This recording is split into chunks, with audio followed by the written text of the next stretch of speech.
Call 1-800.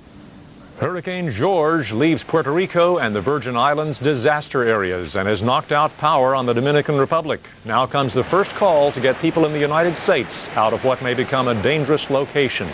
Good afternoon. Welcome to Weather Center. I'm Dan Atkinson. As George tears its way across the Caribbean, there's now a request for visitors and non-residents of the Florida Keys to leave the area. For the latest on this and where the hurricane is now, let's go to Mike Bono in the Forecast Center. Thanks a lot, Dan. Yes, major Hurricane George is now rampaging through the eastern Dominican Republic, coming in as a Category 3 hurricane again on a Saffir-Simpson scale. Let's go to the statistics on this one right now, and we'll show you that it's located, the center located 860 miles southeast of Miami, Florida, in a straight line, and moving toward the west at 14 miles an hour. It's very close to Santo Domingo in the Dominican Republic. It has been moving in a more or less straight path for days and days. Pressure is as low as it's been just about in the last 2 days with 964 millibars, so it is a strong Category 3 hurricane on the Saffir-Simpson scale, which means it is capable of extensive damage.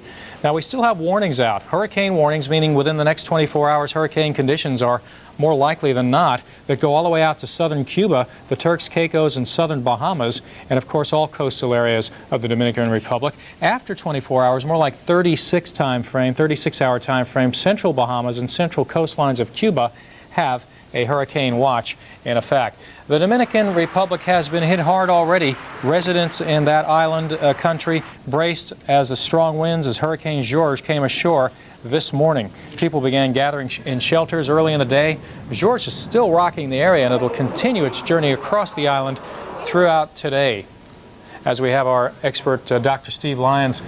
Steve, this storm is very resilient, and it hasn't even yet shown signs of weakening, but we do really expect that. Yes, we do. You can see the circulation here on the satellite imagery is still a well-defined eye there, even though it's over land for a while. Keep in mind, of course, there's a large portion of the circulation that's still over water, even though the eye is over land, and that really helps it maintain itself. But as it gets to the higher mountains with the broader area there, it should start to show some signs of weakening. At least we sure hope so.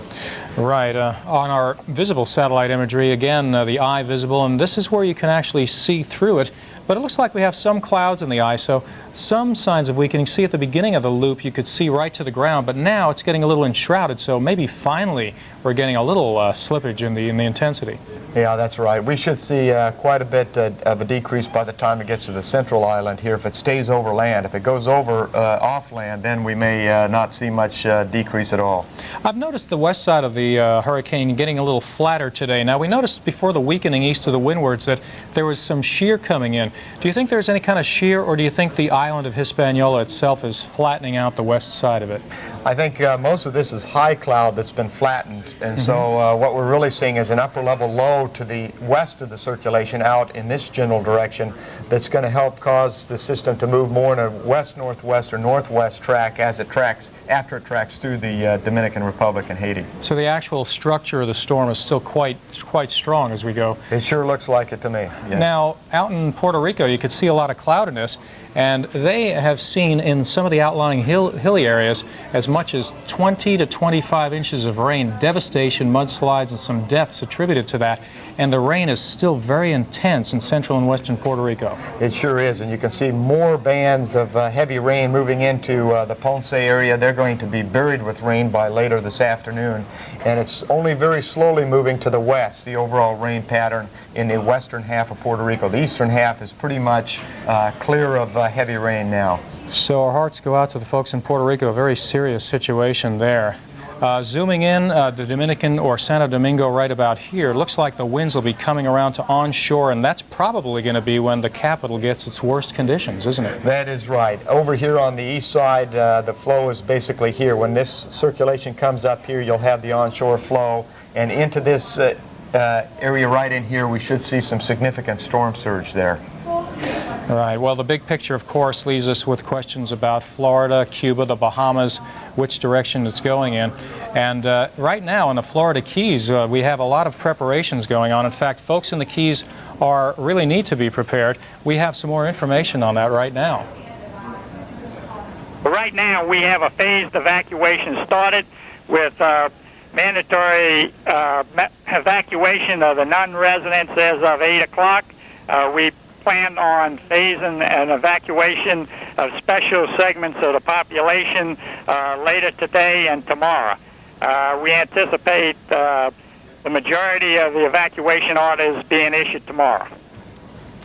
Well, we have that phased evacuation schedule for you, and the procedure that's encouraged right now because we have one highway, mainly a two-lane highway that runs over 100 miles through the Keys, the only way out. Now, visitors, non-residents are asked to leave the Keys in the eventuality that a strong hurricane, George, comes to your area. And for more information, the 800 number is 955-5504, the resident hotline for evacuation. Steve, things looking rather interesting right now. We're expecting significant weakening over Hispaniola, maybe over Cuba, but can this be so resilient to be a major hurricane threatening the U.S.? Well, even if it comes out as a tropical storm, it can definitely re-intensify into a hurricane very quickly.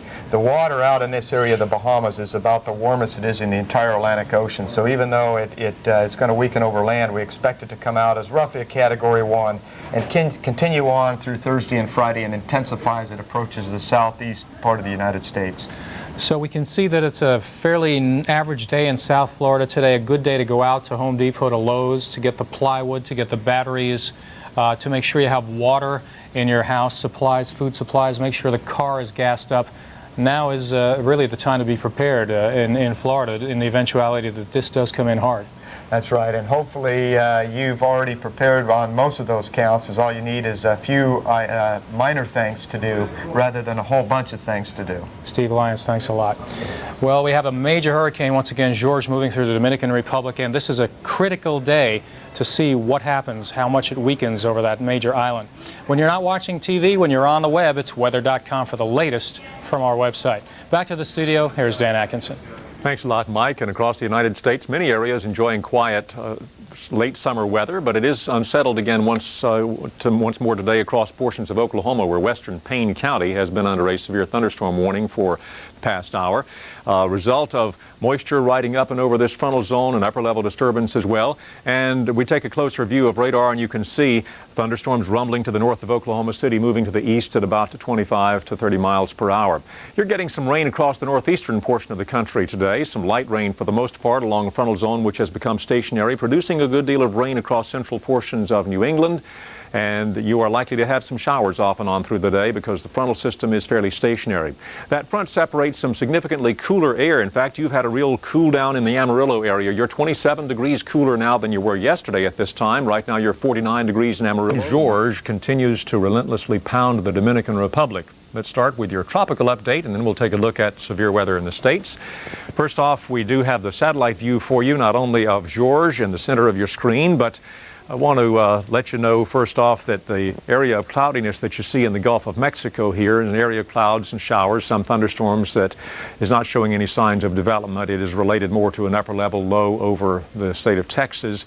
But we are, of course, seeing very dangerous conditions and destructive winds and rain occurring over the eastern Dominican Republic as Hurricane George continues to plow toward the west at 14 miles per hour. According to the 2 p.m. Eastern Daylight Time advisory from the National Hurricane Center, the center of the hurricane was about 840 miles to the southeast of Miami, Florida, moving to the west at around 14 miles per hour. Maximum sustained winds 120 miles per hour with a central pressure of 965 millibars. The coordinates 18.6 north longitude, 69.7 west.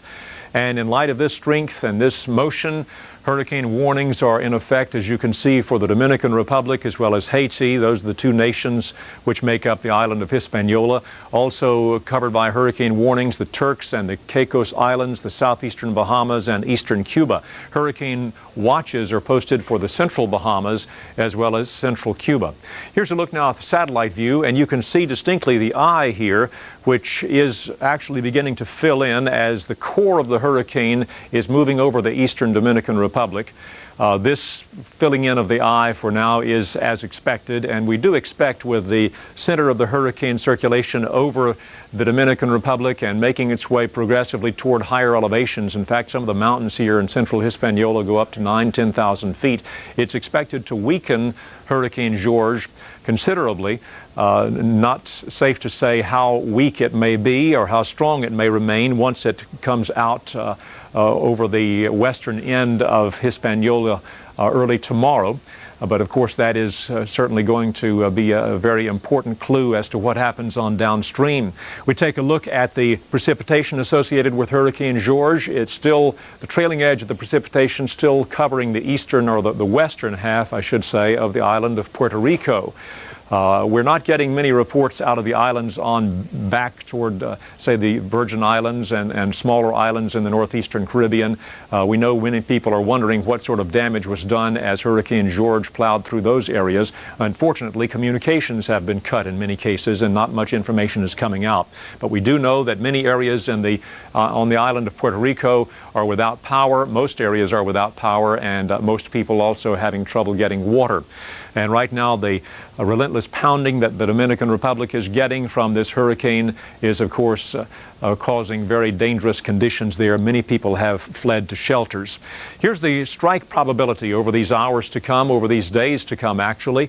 And bear in mind that as you get farther out in time, the range of possible motion, the possible track for Hurricane George is very wide. Indications are, though, that perhaps Thursday night, Friday morning, we could have George off the coast of southern Florida. And as a consequence of that, visitors and non-residents of the Florida Keys have already been told to move on out of that area in a phased evacuation. If you are in those areas, then certainly do remember these precautions: a family disaster plan. Decide where to go when a warning or a watch is issued. Designate a contact person outside your area. Agree upon a place to meet.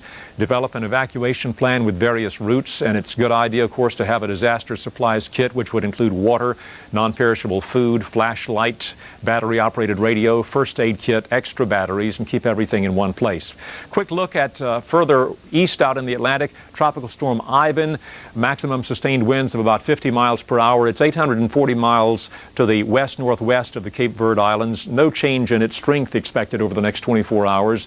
Moving to the north at about 16 miles per hour, not posing any threat to land area. Tropical storm Jeanne could be strengthening over the next 24 hours, now almost a hurricane. We're closely tracking Hurricane George as its path moves westward, posing a future threat to Florida's coast. Details coming up on Weather Center after your local forecast. Oh no! Foot pain got you down again? Introducing Therasoles, the revolutionary Far Eastern shoe insoles with the power of magnetic pressure point therapy. The secret of Therasoles are these specially designed magnetic discs and pressure points that make them so much better than ordinary insoles. When you stand or walk, the pressure points stimulate the nerve endings in your feet that correlate to all parts of your body. At the same time, the magnetic discs help to support good blood circulation. That's why Therasoles help relieve daily aches and pains. Magnetic pressure point therapy has been used in the Far East for several centuries. Now you can experience the same amazing benefits with Therasoles.